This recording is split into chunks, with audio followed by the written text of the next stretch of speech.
ಕೇಂದ್ರದಲ್ಲಿರುವಂಥ ನಮ್ಮ ಭಾರತದ ಪ್ರಧಾನಮಂತ್ರಿ ನರೇಂದ್ರ ಮೋದಿ ಅವರಿಗೆ ಹಾಗೂ ಗೃಹ ಮಂತ್ರಿ ಅಮಿತ್ ಶಾ ಅವರು ಏನು ಲೋಕಸಭೆಯಲ್ಲಿ ಇವತ್ತು ಈ ದೇಶದ ಅತ್ಯಂತ ಕರಾಳವಾದಂತಹ ಕಾಂಗ್ರೆಸ್ಸಿನ ಶಾಪಗ್ರಸ್ತವಾದಂತಹ ಒಂದು ಬಿಲ್ಲು ತಿದ್ದುಪಡಿಯಾಗಿದೆ.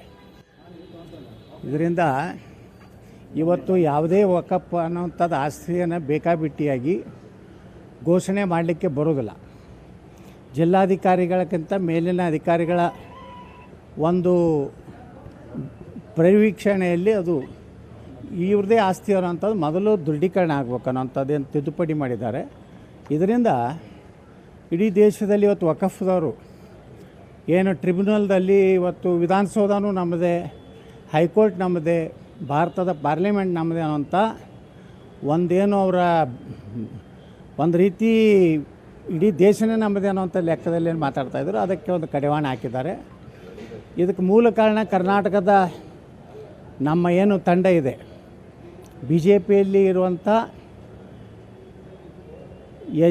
ಏನು ವಿಜೇಂದ್ರ ಚೀಲಗಳನ್ನು ಬಿಟ್ಟು ನಿಜವಾಗಿಯೂ ನಮ್ಮ ದೇಶದ ಜನರ ಪರವಾಗಿ, ನಮ್ಮ ರೈತರ ಪರವಾಗಿ, ನಮ್ಮ ಮಠ ಮಾನ್ಯಗಳ ಪರವಾಗಿ ಮತ್ತು ನಮ್ಮ ಸರ್ಕಾರದ ಆಸ್ತಿಯ ಪರವಾಗಿ ಹೋರಾಟ ಮಾಡಿದವರು ನಾವು ಮೊದಲು ಪ್ರಾರಂಭ ಮಾಡಿದವರು.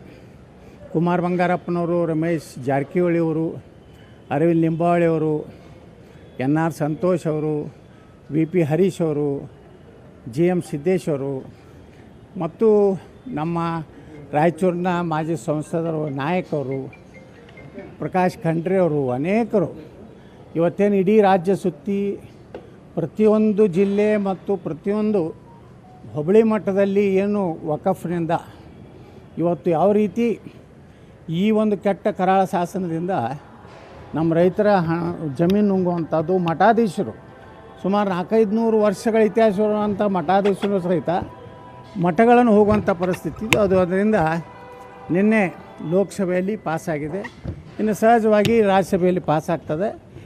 ಇನ್ನು ಮುಂದೆ ವಕಫ್ ಯಾವುದು ಬೇಕಾದರೂ ಆಸ್ತಿಯನ್ನು ಕ್ಲೇಮ್ ಮಾಡಲಿಕ್ಕೆ ಅಧಿಕಾರ ಇರುವುದಿಲ್ಲ. ಅದಕ್ಕೆ ನಾನು ಇದನ್ನು ಹೃದಯಪೂರ್ವಕವಾಗಿ ಸ್ವಾಗತ ಬಯಸ್ತೇನೆ. ಈಗ ಬೆಲೆ ಏರಿಕೆ ವಿರುದ್ಧ ವಿಜಯೇಂದ್ರ ಮತ್ತು ಬಿ ಜೆ ಪಿಯಿಂದ ಇದು ಪ್ರತಿಭಟನೆ ಅಹೋರಾತ್ರಿ ಪ್ರತಿಭಟನೆ ನಡೆಸ್ತಾ ಇದ್ದಾರೆ ಸರ್. ಮತ್ತೊಂದು ಕಡೆಯಾಗಿ ಇವತ್ತು ಯಡಿಯೂರಪ್ಪನವರು ಕೂಡ ಪ್ರತಿಭಟನೆಯಲ್ಲಿ ಭಾಗವಹಿಸಿದ್ದಾರೆ ಸರ್. ಯಡಿಯೂರಪ್ಪ ತನ್ನ ಮಗನ ರಕ್ಷಣೆಗಾಗಿ ಭಾಗವಹಿಸ್ತಾ ಇದ್ದಾನೆ, ಬಿ ಜೆ ಪಿ ಸಲುವಾಗೆಲ್ಲ. ತನ್ನ ನಂತರ ಏನಾದರೂ ಸಾಯುವುದಕ್ಕಿಂತ ಮುಂಚೆ ಮುಖ್ಯಮಂತ್ರಿಯಾಗಿ ನೋಡಬೇಕು, ಇನ್ನಷ್ಟು ಕರ್ನಾಟಕವನ್ನು ಲೂಟಿ ಮಾಡಬೇಕಂತೇಳಿ, ಇನ್ನಷ್ಟು ಸಂಪತ್ತು ಈಗ ಬರೇ ಮಾರಿಸಸ್ಸು, ದುಬೈ ಅಂತಲ್ಲಿಂತಲ್ಲಿದೆ, ಇಡೀ ಜಗತ್ತಿನ ಎಲ್ಲ ರಾಷ್ಟ್ರಗಳಲ್ಲಿ ಆಸ್ತಿ ಮಾಡಬೇಕು ಅನ್ನೋದ್ರ ಸಲುವಾಗಿ ಪಾಪ ಅಷ್ಟು ವಯಸ್ಸಾದ್ರೂ ಮನ್ಯಾಗ ಕುಂಡ್ರಲಾರ್ದೇ ಇವತ್ತು ಹೊರಗೆ ಬಂದು ಹೋರಾಟ ಮಾಡ್ತಾ ಇರೋದು ಈ ರಾಜ್ಯದ ಬಡವರ ಸಲುವಾಗೆಲ್ಲ, ಈ ರಾಜ್ಯದ ರೈತರ ಸಲುವಾಗೆಲ್ಲ, ತನ್ನ ಮಗನ ಒಂದು ಕುರ್ಚಿ ಗಟ್ಟಿ ಮಾಡಲಿಕ್ಕೆ.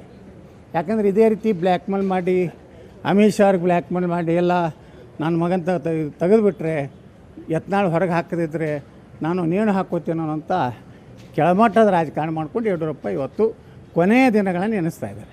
ಹೈಕಮಾಂಡ್ ಕೂಡ ಯಡಿಯೂರಪ್ಪನವ್ರಿಗೆ ಸ್ವಲ್ಪ ಎದುರು ಈ ರೀತಿ ನಿಮ್ಮನ್ನು ಉಚ್ಚಾಟನೆ ಮಾಡಿದ್ದೀನಿ ನೋಡಿರಿ. ಸತತವಾಗಿ ಆ ಲಿಂಗಾಯತರು ನನ್ನ ಜೊತೆಗಿದ್ದಾರೆ. ನಾ ಹೇಳಿನಲ್ರಿ, ಅವ್ರು ಲಿಂಗಾಯತರು ಎಲ್ಲ ಪ್ರೂಫ್ ಕೊಡಲಿಲ್ಲ ಯಡಿಯೂರಪ್ಪ. ಬುಕ್ಕನಕೇರಿ ತನ್ನ ಸಾಲಿ ಸರ್ಟಿಫಿಕೇಟ್ ಪ್ರೂಫ್ ಕೊಡಲಿ. ಸುಮ್ಮನೆ ಲಿಂಗಾಯತರು ವೀರಶೈವರು ಅಂತ ತಿಳ್ಕೊಂಡು ಒಂದು 4 ಮಠಾಧೀಶರನ್ನ ಹಿಡ್ಕೊಂಡು ಅವ್ರನ್ನ ಇಟ್ಟು ದುಡ್ಡು ಕೊಟ್ಟು ಅವ್ರ ಕಡೆಯಿಂದ ಸ್ಟೇಟ್ಮೆಂಟ್ ಕೊಡಿಸೋದು. ಒಂದು ವೇಳೆ ಬಿ ಜೆ ಪಿ ಯಡಿಯೂರಪ್ಪನ ಬಿಟ್ಟುಬಿಟ್ರೆ ಇಡೀ ಲಿಂಗಾಯತರು ವೀರಶೈವರು ವಿರೋಧ ಆಗ್ತಾ ಇರ್ತಾರೆ, ಸ್ಟೇಟ್ಮೆಂಟ್ ಕೊಡಿಸೋದು. ಇಲ್ಲಿ ಮಜಾ ಮಾಡೋದು ಅಪ್ಪ ಮಕ್ಕಳು. ಇಷ್ಟಕ್ಕೆ ಸೀಮಿತ ಆಗಿದೆ ಬಿ ಜೆ ಪಿ. ಈ ಹೋರಾಟದಿಂದ ಏನು ಲಾಭ ಆಗೋದಿದೆ? ಏನಾರೇ ನಾವು 5-6 ದಿವಸ ಕೂತಿದ್ದೀವಿ ಬಿಜಾಪುರನಲ್ಲಿ ಅಹೋರಾತ್ರಿ. ಇವರು ಅಗದಿಯೇನು ಪಿಕ್ನಿಕ್ಕಿಗೆ ಬಂದಂಗೆ ಬರ್ತಾರೆ. ಅವ್ರ ಮೆತ್ತನೆ ಗಾದಿ, ಅವ್ರದೆಲ್ಲ ಎ ಸಿ ಇದನ್ನು ಫೆಸಿಲಿಟಿ ನೋಡಿಬಿಟ್ರೆ ಇದು ಹೋರಾಟವೋ ಏನು ಒಂದು ರೀತಿ ಅಂತಿಮ ಯಾತ್ರೆಯೂ ಗೊತ್ತಾಗ್ತಿಲ್ಲ. ಓಹೋ, ಭಾಳ ದೊಡ್ಡ ಕೆಲಸ ಮಾಡ್ಯಾರಿ. ಫ್ರೀಡಮ್ ಪಾರ್ಕ್ನಲ್ಲಿ ಯಾವ ವೈಭವದಿಂದ ಮಕ್ಕೊಂಡವ್ರು ಹಾಂ, ಅವ್ರ ವೈಭವದ ಗಾದಿ ತೋರಿಸ್ರಿ ಸ್ವಲ್ಪ ಮಾಧ್ಯಮದವ್ರು. ನೀವು ಬಹುರಾತ್ರಿ ಯಡಿಯೂರಪ್ಪರ ಮಗ ಮಕ್ಕೊಂಡಿದ್ದು ಇಡೀ ರಾಜ್ಯದ ಜನ ದುಃಖ ಪಡ್ತಿದ್ದಾರೆ ಅಂತ ಹೊಡಿಬೇಡ್ರಿ, ಆಯ್ತು ರೀ. ಜೊತೆಗೆ ಹೊಸ ಪಕ್ಷ ಕಟ್ಟುವಂಥ ಚರ್ಚೆನ ಪ್ರಸ್ತಾಪನೆ ಹೇಳಿದ್ರೆ ನಿಮ್ಗೆ ಯಾರು ಹೇಳಿದ್ರೆ ಹೊಸ ಪಕ್ಷ ಅಂತ ಹೇಳಿ? ನಾವು ಮೊದಲು ಅದನ್ನೆಲ್ಲ ಸರ್ವೆ ಮಾಡ್ತೀವಿ. ಈ ಕೆಟ್ಟ ಕುಟುಂಬ ಏನಿದೆ ಯಡಿಯೂರಪ್ಪಂದು, ಈ ಕುಟುಂಬಕ್ಕೇ ಬಿ ಜೆ ಪಿ ಮುಂದುವರ್ಸಿದ್ರೆ ಅದ್ರ ಬಗ್ಗೆ ನಾವು ಚಿಂತನೆ ಮಾಡ್ತೀವಿ. ನಾವು ಈ ಕೆಟ್ಟ ಕುಟುಂಬ ತೆಗೆದ್ರೆ ಮಾತ್ರ ಬಿ ಜೆ ಪಿಗೆ ಭವಿಷ್ಯದ ಕರ್ನಾಟಕದಲ್ಲಿ. ಇವರೇನು ಭ್ರಷ್ಟಾಚಾರದಲ್ಲಿ ಇವರೇ ಲಿಪ್ತ ಆಗ್ಯಾರಲ್ರಿ. ಇವ್ರ ವಿರುದ್ಧ ಇದು ಏನು ಕರೋನಾದಲ್ಲಿ ಹಗರಣಗಳಿವೆ, ಡಿನೋಟಿಫಿಕೇಷನ್ದಲ್ಲಿ ಹಗರಣಗಳಿವೆ. ಇವ್ರಿಗೇನು ನೈತಿಕತೆ ಇದ್ರಿ ಸಿದ್ದರಾಮಯ್ಯ ಸರ್ಕಾರ ವಿರುದ್ಧ ಮಾತಾಡಲಿಕ್ಕೆ? ಮತ್ತು ಅದನ್ನು ಡಿ ಕೆ ಶಿವಕುಮಾರ್ ಹೇಳ್ಯಾರಲ್ಲ, ನಮ್ಮ ಅಭಿಕ್ಷೆಯಿಂದ MLA ಆಗೈತಳಿ. ಅವನ ಚೇಲಾಗಳು, ವಿಜೇಂದ್ರನ ಚೇಲಾಗಳು ಇವತ್ತು ಹೇಳ್ತಾರೆ ನೀ ಹತ್ನಾಡು ರಾಜೀನಾಮೆ ಕೊಡತ್ತಾಳೆ. ಮೊದಲು ರಾಜೀನಾಮೆ ವಿಜೇಂದ್ರ ಕೊಡಬೇಕು. ಯಾಕಂದ್ರೆ ಅವನು ಡಿ ಕೆ ಶಿವಕುಮಾರ್ ಕೊಟ್ಟ ಭಿಕ್ಷೆಯಿಂದ ವಿಧಾನಸೌಧದ ಮೆಟ್ಟಲು ಹತ್ತಿದ್ದಾನೆ. ಮೊದಲು ರಾಜೀನಾಮೆ ಕೊಟ್ಟು ಆರ್ಚಿ ಬರ್ತಾರೆ ಶಿಕಾರಿಪುರಕ್ಕೆ. ಮತ್ತೊಬ್ಬರಿಗೆ ಆ ಚೇಲಾಗಳ ಕಡೆಯಿಂದ ಹೇಳಿಸೋದು ಬಿಟ್ಟು ನೀವು ತಾಂಬ ಇದ್ರೆ ನೀವು ಮಾತಾಡಿ ಎದುರಿಗೆ. ಸುಮ್ಮನೆ 4 ಚೇಲಾಗಳನ್ನ ಇಟ್ಕೊಂಡು ಹಂದಿಗಳಿಂದ ಮಾತಾಡ್ಸೋದ್ರಾಗ ಅರ್ಥ ಇಲ್ಲ. ರಮೇಶ್ ಜಾರಕಿಹೊಳಿ ಅವರು ಫಡ್ನವೀಸ್ ಅವರನ್ನು ಭೇಟಿಯಾಗಿದ್ದಾರೆ. ಆ ಕಾರಣ ಅಂತ ಹೇಳಿದ್ರೆ ನಿಮ್ಮ ಕುರಿತಂತೆ, ಉಚ್ಚಾಟನೆ ಕುರಿತಂತೆ ಅಂತ ಹೇಳಿ ಒಂದಿಷ್ಟು ಚರ್ಚೆ ಆಗ್ತಾ ಇದೆ ಸರ್. ಹೌದಾ ಸರ್? ಏನು ಮಾತಾಡಿ? ಇಲ್ಲ, ರಮೇಶ್ ಜಾರಕಿಹೊಳಿ ಅವರು ಭೇಟಿಯಾಗಿದ್ದು ಕೃಷ್ಣಾ ನದಿಗೆ ಮತ್ತು ಭೀಮಾ ನದಿಗೆ ನೀರು ಬಿಡಬೇಕಂತೇಳಿ ವಿನಂತಿ ಮಾಡ್ಕೊಂಡು ಭೇಟಿಯಾಗಿದ್ದಾರೆ. ನಾನು ಸಲುವಾಗಿ ಚರ್ಚೆ ಯಾರೂ ಮಾಡುವಂಥದ್ದು ಈಗಿನ ಸಂದರ್ಭದಲ್ಲಿ ಏನು ಅವಶ್ಯ ಇಲ್ಲ. ಯಾಕಂದ್ರೆ ಅವ್ರು 6 ವರ್ಷ ಹೊರಗೆ ಹಾಕಿಬಿಟ್ಟಾರೆ. ಎಲ್ಲಿವರೆಗೆ ಯಡಿಯೂರಪ್ಪನ ಕುಟುಂಬ ಈ ರಾಜ್ಯಾಧ್ಯಕ್ಷ ಸ್ಥಾನದಿಂದ ಮುಕ್ತ ಆಗೋದಿಲ್ಲ, ಅಲ್ಲಿವರೆಗೆ ನಾವು BJP ಹೋಗೋ ಪ್ರಶ್ನೆ ಉದ್ಭವ ಆಗೋದಿಲ್ಲ. ಕೇಂದ್ರದಲ್ಲಿರುವಂಥ ನಮ್ಮ ಭಾರತದ ಪ್ರಧಾನಮಂತ್ರಿ ನರೇಂದ್ರ ಮೋದಿ ಅವರಿಗೆ ಹಾಗೂ ಗೃಹ ಮಂತ್ರಿ ಅಮಿತ್ ಶಾ ಅವರು ಏನು ಲೋಕಸಭೆಯಲ್ಲಿ ಇವತ್ತು ಈ ದೇಶದ ಅತ್ಯಂತ ಕರಾಳವಾದಂಥ ಕಾಂಗ್ರೆಸ್ಸಿನ ಶಾಪಗ್ರಸ್ತವಾದಂಥ ಒಂದು ಬಿಲ್ಲು ತಿದ್ದುಪಡಿಯಾಗಿದೆ. ಇದರಿಂದ ಇವತ್ತು ಯಾವುದೇ ವಕಫ್ ಅನ್ನೋಂಥದ್ದು ಆಸ್ತಿಯನ್ನು ಬೇಕಾಬಿಟ್ಟಿಯಾಗಿ ಘೋಷಣೆ ಮಾಡಲಿಕ್ಕೆ ಬರೋದಿಲ್ಲ. ಜಿಲ್ಲಾಧಿಕಾರಿಗಳಕ್ಕಿಂತ ಮೇಲಿನ ಅಧಿಕಾರಿಗಳ ಒಂದು ಪರಿವೀಕ್ಷಣೆಯಲ್ಲಿ ಅದು ಇವ್ರದೇ ಆಸ್ತಿ ಅನ್ನೋಂಥದ್ದು ಮೊದಲು ದೃಢೀಕರಣ ಆಗಬೇಕು ಅನ್ನೋಂಥದ್ದೇನು ತಿದ್ದುಪಡಿ ಮಾಡಿದ್ದಾರೆ. ಇದರಿಂದ ಇಡೀ ದೇಶದಲ್ಲಿ ಇವತ್ತು ವಕಫ್ದವರು ಏನು ಟ್ರಿಬ್ಯುನಲ್ದಲ್ಲಿ ಇವತ್ತು ವಿಧಾನಸೌಧನೂ ನಮ್ಮದೇ, ಹೈಕೋರ್ಟ್ ನಮ್ಮದೇ, ಭಾರತದ ಪಾರ್ಲಿಮೆಂಟ್ ನಮ್ಮದೇ ಅನ್ನೋಂಥ ಒಂದೇನು ಅವರ ಒಂದು ರೀತಿ ಇಡೀ ದೇಶನೇ ನಮ್ಮದೇ ಅನ್ನೋಂಥ ಲೆಕ್ಕದಲ್ಲಿ ಏನು ಮಾತಾಡ್ತಾಯಿದ್ರು, ಅದಕ್ಕೆ ಒಂದು ಕಡಿವಾಣ ಹಾಕಿದ್ದಾರೆ. ಇದಕ್ಕೆ ಮೂಲ ಕಾರಣ ಕರ್ನಾಟಕದ ನಮ್ಮ ಏನು ತಂಡ ಇದೆ, BJPಯಲ್ಲಿ ಇರುವಂಥ ಏನು ವಿಜೇಂದ್ರ ಚೇಲಾಗಳನ್ನು ಬಿಟ್ಟು ನಿಜವಾಗಿಯೂ ನಮ್ಮ ದೇಶದ ಜನರ ಪರವಾಗಿ, ನಮ್ಮ ರೈತರ ಪರವಾಗಿ, ನಮ್ಮ ಮಠ ಮಾನ್ಯಗಳ ಪರವಾಗಿ ಮತ್ತು ನಮ್ಮ ಸರ್ಕಾರದ ಆಸ್ತಿಯ ಪರವಾಗಿ ಹೋರಾಟ ಮಾಡಿದವರು ನಾವು ಮೊದಲು ಪ್ರಾರಂಭ ಮಾಡಿದವರು. ಕುಮಾರ್ ಬಂಗಾರಪ್ಪನವರು, ರಮೇಶ್ ಜಾರಕಿಹೊಳಿ ಅವರು, ಅರವಿಂದ್ ಲಿಂಬಾವಳಿ ಅವರು, NR ಸಂತೋಷ್ ಅವರು, VP ಹರೀಶ್ ಅವರು, GM ಸಿದ್ದೇಶ್ ಅವರು ಮತ್ತು ನಮ್ಮ ರಾಯಚೂರಿನ ಮಾಜಿ ಸಂಸದರು ನಾಯಕ್ ಅವರು, ಪ್ರಕಾಶ್ ಖಂಡ್ರೆ ಅವರು, ಅನೇಕರು ಇವತ್ತೇನು ಇಡೀ ರಾಜ್ಯ ಸುತ್ತಿ ಪ್ರತಿಯೊಂದು ಜಿಲ್ಲೆ ಮತ್ತು ಪ್ರತಿಯೊಂದು ಹೋಬಳಿ ಮಟ್ಟದಲ್ಲಿ ಏನು ವಕಫ್ನಿಂದ ಇವತ್ತು ಯಾವ ರೀತಿ ಈ ಒಂದು ಕೆಟ್ಟ ಕರಾಳ ಶಾಸನದಿಂದ ನಮ್ಮ ರೈತರ ಜಮೀನು ನುಂಗುವಂಥದ್ದು, ಮಠಾಧೀಶರು ಸುಮಾರು 400-500 ವರ್ಷಗಳ ಇತಿಹಾಸವಿರುವಂಥ ಮಠಾಧೀಶರು ಸಹಿತ ಮಠಗಳನ್ನು ಹೋಗುವಂಥ ಪರಿಸ್ಥಿತಿ ಇದು. ಅದರಿಂದ ನಿನ್ನೆ ಲೋಕಸಭೆಯಲ್ಲಿ ಪಾಸಾಗಿದೆ, ಇನ್ನು ಸಹಜವಾಗಿ ರಾಜ್ಯಸಭೆಯಲ್ಲಿ ಪಾಸಾಗ್ತದೆ.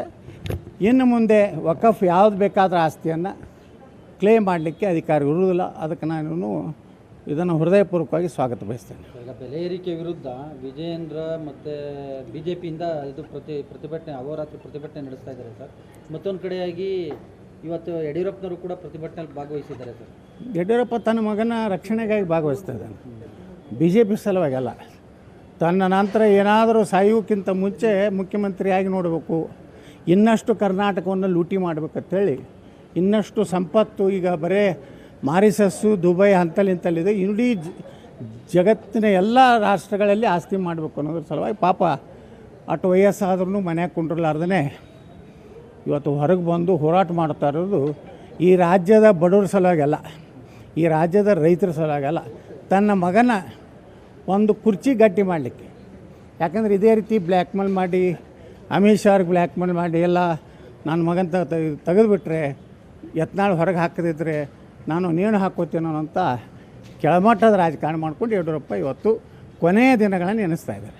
ಹೈಕಮಾಂಡ್ ಕೂಡ ಯಡಿಯೂರಪ್ಪನವ್ರಿಗೆ ಸ್ವಲ್ಪ ಎದುರು ಈ ರೀತಿ ನಿಮ್ಮನ್ನು ಉಚ್ಚಾಟನೆ ಮಾಡಿದ್ದೀನಿ. ನೋಡಿರಿ, ಸತತವಾಗಿ ಆ ಲಿಂಗಾಯತರು ನನ್ನ ಜೊತೆಗಿದ್ದಾರೆ. ನಾ ಹೇಳಿನಲ್ರಿ, ಅವ್ರು ಲಿಂಗಾಯತರು ಎಲ್ಲ ಪ್ರೂಫ್ ಕೊಡಲಿಲ್ಲ ಯಡಿಯೂರಪ್ಪ. ಬುಕ್ಕನಕೆರೆ ತನ್ನ ಸಾಲಿ ಸರ್ಟಿಫಿಕೇಟ್ ಪ್ರೂಫ್ ಕೊಡಲಿ. ಸುಮ್ಮನೆ ಲಿಂಗಾಯತರು ವೀರಶೈವರು ಅಂತ ತಿಳ್ಕೊಂಡು ಒಂದು 4 ಮಠಾಧೀಶರನ್ನ ಹಿಡ್ಕೊಂಡು ಅವ್ರನ್ನ ಇಟ್ಟು ದುಡ್ಡು ಕೊಟ್ಟು ಅವ್ರ ಕಡೆಯಿಂದ ಸ್ಟೇಟ್ಮೆಂಟ್ ಕೊಡಿಸೋದು. ಒಂದು ವೇಳೆ BJP ಯಡಿಯೂರಪ್ಪನ ಬಿಟ್ಟುಬಿಟ್ರೆ ಇಡೀ ಲಿಂಗಾಯತರು ವೀರಶೈವರು ವಿರೋಧ ಆಗ್ತಾ ಇರುತ್ತೆ ಸ್ಟೇಟ್ಮೆಂಟ್ ಕೊಡಿಸೋದು. ಇಲ್ಲಿ ಮಜಾ ಮಾಡೋದು ಅಪ್ಪ ಮಕ್ಕಳು. ಇಷ್ಟಕ್ಕೆ ಸೀಮಿತ ಆಗಿದೆ BJP. ಈ ಹೋರಾಟದಿಂದ ಏನು ಲಾಭ ಆಗೋದಿದೆ? ಏನಾರೆ ನಾವು 5-6 ದಿವಸ ಕೂತಿದ್ದೀವಿ ಬಿಜಾಪುರನಲ್ಲಿ ಅಹೋರಾತ್ರಿ. ಇವರು ಅಗದೇನು ಪಿಕ್ನಿಕ್ಕಿಗೆ ಬಂದಂಗೆ ಬರ್ತಾರೆ. ಅವ್ರ ಮೆತ್ತನೆ ಗಾದಿ, ಅವ್ರದೆಲ್ಲ AC ಇದನ್ನು ಫೆಸಿಲಿಟಿ ನೋಡಿಬಿಟ್ರೆ ಇದು ಹೋರಾಟವೋ ಏನು ಒಂದು ರೀತಿ ಅಂತಿಮ ಯಾತ್ರೆಯೂ ಗೊತ್ತಾಗ್ತಿಲ್ಲ. ಫ್ರೀಡಂ ಪಾರ್ಕಲ್ಲಿ ಮಲಗಿದ್ರಿ ಸರ್ ಅಹೋರಾತ್ರಿ ಅಂತ ಹೇಳಿ. ಓಹೋ, ಭಾಳ ದೊಡ್ಡ ಕೆಲಸ ಮಾಡ್ಯಾರಿ. 100 ಫ್ರೀಡಂ ಪಾರ್ಕ್ನಲ್ಲಿ ಯಾವ ವೈಭವದಿಂದ ಮಕ್ಕೊಂಡಾರ ಅವ್ರು? ಹಾಂ, ಅವ್ರ ವೈಭವದ ಗಾದಿ ಗೀದಿ ತೋರಿಸ್ರಿ ಸ್ವಲ್ಪ ಮಾಧ್ಯಮದವ್ರು. ನೀವು ಅಹೋರಾತ್ರಿ ಯಡಿಯೂರಪ್ಪರ ಮಗ ಮಕ್ಕೊಂಡಿದ್ದು ಇಡೀ ರಾಜ್ಯದ ಜನ ದುಃಖ ಪಡ್ತಿದ್ದಾರೆ ಅಂತ ಹೊಡಿಬೇಡ್ರಿ, ಆಯ್ತು ರೀ? ಸರ್, ಈಗ ಹೊಸ ಪಕ್ಷ ಕಟ್ಟುವಂಥ ಚರ್ಚೆನ ಪ್ರಸ್ತಾಪನೆ ಹೇಳಿದ್ರೆ ನಿಮ್ಗೆ ಯಾರು ಹೇಳಿದ್ರೆ ಹೊಸ ಪಕ್ಷ ಅಂತ? ನಾವು ಮೊದಲು ಅದನ್ನೆಲ್ಲ ಸರ್ವೆ ಮಾಡ್ತೀವಿ. ಈ ಕೆಟ್ಟ ಕುಟುಂಬ ಏನಿದೆ ಯಡಿಯೂರಪ್ಪಂದು, ಈ ಕುಟುಂಬಕ್ಕೇ BJP ಮುಂದುವರ್ಸಿದ್ರೆ ಅದ್ರ ಬಗ್ಗೆ ನಾವು ಚಿಂತನೆ ಮಾಡ್ತೀವಿ. ನಾವು ಈ ಕೆಟ್ಟ ಕುಟುಂಬ ತೆಗೆದ್ರೆ ಮಾತ್ರ BJPಗೆ ಭವಿಷ್ಯದ ಕರ್ನಾಟಕದಲ್ಲಿ. ಇವರೇನು ಭ್ರಷ್ಟಾಚಾರದಲ್ಲಿ ಇವರೇ ಲಿಪ್ತ ಆಗ್ಯಾರಲ್ರಿ. ಇವ್ರ ವಿರುದ್ಧ ಇದು ಏನು ಕರೋನಾದಲ್ಲಿ ಹಗರಣಗಳಿವೆ, ಡಿನೋಟಿಫಿಕೇಷನ್ದಲ್ಲಿ ಹಗರಣಗಳಿವೆ. ಇವ್ರಿಗೆ ನೈತಿಕತೆ ಇದ್ರಿ ಸಿದ್ದರಾಮಯ್ಯ ಸರ್ಕಾರ ವಿರುದ್ಧ ಮಾತಾಡಲಿಕ್ಕೆ? ಮತ್ತು ಅದನ್ನು DK ಶಿವಕುಮಾರ್ ಹೇಳ್ಯಾರಲ್ಲ, ನಮ್ಮ ಅಭಿಕ್ಷೆಯಿಂದ MLA ಆಗೈತಳಿ. ಅವನ ಚೇಲಾಗಳು, ವಿಜೇಂದ್ರನ ಚೇಲಾಗಳು ಇವತ್ತು ಹೇಳ್ತಾರೆ ನೀ ಯತ್ನಾಳ್ ರಾಜೀನಾಮೆ ಕೊಡತ್ತಾಳೆ. ಮೊದಲು ರಾಜೀನಾಮೆ ವಿಜೇಂದ್ರ ಕೊಡಬೇಕು. ಯಾಕಂದ್ರೆ ಅವನು DK ಶಿವಕುಮಾರ್ ಕೊಟ್ಟ ಭಿಕ್ಷೆಯಿಂದ ವಿಧಾನಸೌಧದ ಮೆಟ್ಟಲು ಹತ್ತಿದ್ದಾನೆ. ಮೊದಲು ರಾಜೀನಾಮೆ ಕೊಟ್ಟು ಆರ್ಚಿ ಬರ್ತಾರೆ ಶಿಕಾರ್ಪುರಕ್ಕೆ. ಮತ್ತೊಬ್ಬರಿಗೆ ಆ ಚೇಲಾಗಳ ಕಡೆಯಿಂದ ಹೇಳಿಸೋದು ಬಿಟ್ಟು ನೀವು ತಾಂಬ ಇದ್ರೆ ನೀವು ಮಾತಾಡಿ ಎದುರಿಗೆ. ಸುಮ್ಮನೆ 4 ಚೇಲಾಗಳನ್ನ ಇಟ್ಕೊಂಡು ಹಂದಿಗಳಿಂದ ಮಾತಾಡ್ಸೋದ್ರಾಗ ಅರ್ಥ ಇಲ್ಲ. ಸರ್, ರಮೇಶ್ ಜಾರಕಿಹೊಳಿ ಅವರು ಫಡ್ನವೀಸ್ ಅವರನ್ನು ಭೇಟಿಯಾಗಿದ್ದಾರೆ. ಆ ಕಾರಣ ಅಂತ ಹೇಳಿದ್ರೆ ನಿಮ್ಮ ಕುರಿತಂತೆ ಉಚ್ಚಾಟನೆ ಕುರಿತಂತೆ ಅಂತ ಹೇಳಿ ಒಂದಿಷ್ಟು ಚರ್ಚೆ ಆಗ್ತಾ ಇದೆ ಸರ್, ಹೌದಾ ಸರ್? ಇಲ್ಲ, ರಮೇಶ್ ಜಾರಕಿಹೊಳಿ ಅವರು ಭೇಟಿಯಾಗಿದ್ದು ಕೃಷ್ಣಾ ನದಿಗೆ ಮತ್ತು ಭೀಮಾ ನದಿಗೆ ನೀರು ಬಿಡಬೇಕಂತೇಳಿ ವಿನಂತಿ ಮಾಡ್ಕೊಂಡು ಭೇಟಿಯಾಗಿದ್ದಾರೆ. ನಾನು ಸಲುವಾಗಿ ಚರ್ಚೆ ಯಾರೂ ಮಾಡುವಂಥದ್ದು ಈಗಿನ ಸಂದರ್ಭದಲ್ಲಿ ಏನು ಅವಶ್ಯ ಇಲ್ಲ. ಯಾಕಂದ್ರೆ ಅವ್ರು 6 ವರ್ಷ ಹೊರಗೆ ಹಾಕಿಬಿಟ್ಟಾರೆ. ಎಲ್ಲಿವರೆಗೆ ಯಡಿಯೂರಪ್ಪನ ಕುಟುಂಬ ಈ ರಾಜ್ಯಾಧ್ಯಕ್ಷ ಸ್ಥಾನದಿಂದ ಮುಕ್ತ ಆಗೋದಿಲ್ಲ ಅಲ್ಲಿವರೆಗೆ ನಾವು BJPಗೆ ಹೋಗೋ ಪ್ರಶ್ನೆ ಉದ್ಭವ ಆಗೋದಿಲ್ಲ.